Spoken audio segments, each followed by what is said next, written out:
Bonjour à ma super équipe d'administration et de soutien. En fait, nous sommes le 20 avril, lundi. Je viens de terminer la webinaire avec la QCPE et j'avais envie de vous faire un petit résumé de la journée.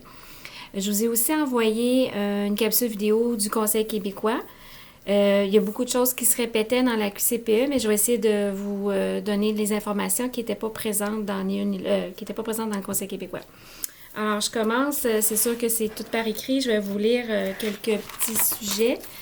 En fait, la réouverture des services de garde, c'était ça qui était l'essentiel de la webconférence. C'est sûr que c'est pas pour tout de suite, mais on sait que c'est pour très bientôt, que c'est pas lointain. Par contre, tout le monde a le même discours, que ce soit au ministère, que ce soit les regroupements ou les CPE. Tout le monde a le même discours au niveau qu'on suggère le maintien des ratios assez bas. On est conscient des enjeux de la main-d'œuvre, autant en santé physique que psychologique. Et puis, on est conscient aussi de la situation concernant les employés de 60 ans et plus et ou avec maladies chroniques. Donc, ils sont en train d'élaborer des directives plus claires pour savoir comment mettre ça en application dans notre quotidien. Sinon, tout le monde s'entend on va se donner du temps pour la réouverture, que ce soit pour les milieux familiaux ou pour les CPE. On en a besoin pour sécuriser, pour planifier, organiser. Alors, tout le monde s'entend pour ça. Au niveau de la santé publique, il est mentionné qu'ils sont en train de nous faire un genre d'arbre de décision pour nous aider quand que les enfants ou le personnel auraient des symptômes. C'est à suivre, c'est pour bientôt. La réouverture des écoles, sans discussion, mais c'est pas pour le 4 mai. Si jamais ils réouvrent, il y aurait une période d'au moins 2 semaines pour planifier aussi leur réouverture. Concernant les masques, il y a beaucoup de discussions là-dessus, il y a beaucoup d'informations contradictoires. Ça arrive à tous les jours qu'il y a quelqu'un qui nous pose la question. En fait, le ministre n'exclut pas l'utilisation des masques. Surtout, ça pourrait être un outil dans une période de déconfinement. Par contre, la santé publique n'est toujours pas d'accord avec ça parce qu'il y a beaucoup de risques liés à la contamination d'utilisation de masques qui sont, que ce soit un masque fait artisanal ou un masque non médicaux. Il y a beaucoup de contamination risquée parce que les petites particules du COVID traversent les masques. Les gens se mettent davantage les mains dans la figure. Bref, tout ça pour dire que nous n'avons pas encore la possibilité de les utiliser. Les scénarios, les regroupements et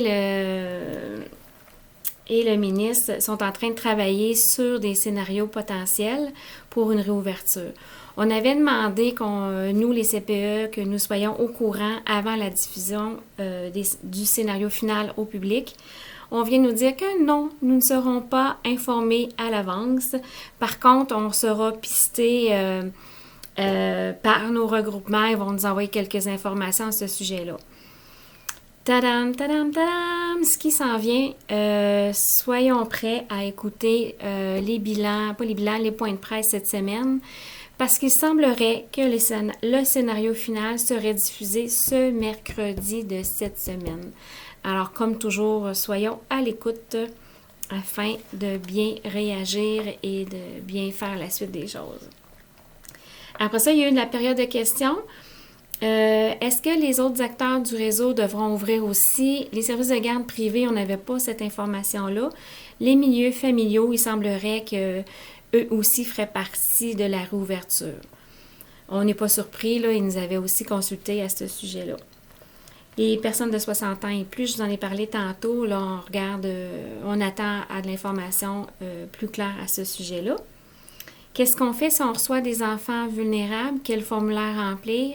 Il faut continuer à remplir l'entente de service de garde en service de garde d'urgence. Donc, c'est le seul formulaire à utiliser. Et quelles sont les fiches d'assiduité? Où et comment les envoyer au ministère? Tadam, tadam, pour le moment, nous ne savons pas la réponse. Alors, si vous avez de l'information à ce sujet-là, faites-moi en part, je pourrai la transmettre au regroupement.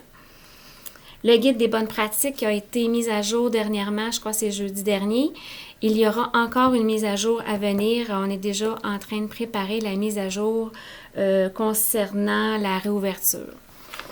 Voilà, ça fait le tour des petits sujets de l'heure. Donc, à retenir, la réouverture s'en vient bientôt. On va avoir l'information probablement mercredi sur le scénario choisi. On devrait avoir du temps pour se revirer de bord. Et puis, tout le monde s'entend qu'on va avoir besoin d'un ratio réduit et qu'on va avoir besoin d'informations pour la santé des gens. Alors voilà, ça fait le tour. Je vous souhaite une bonne soirée. On se revoit demain. Ciao!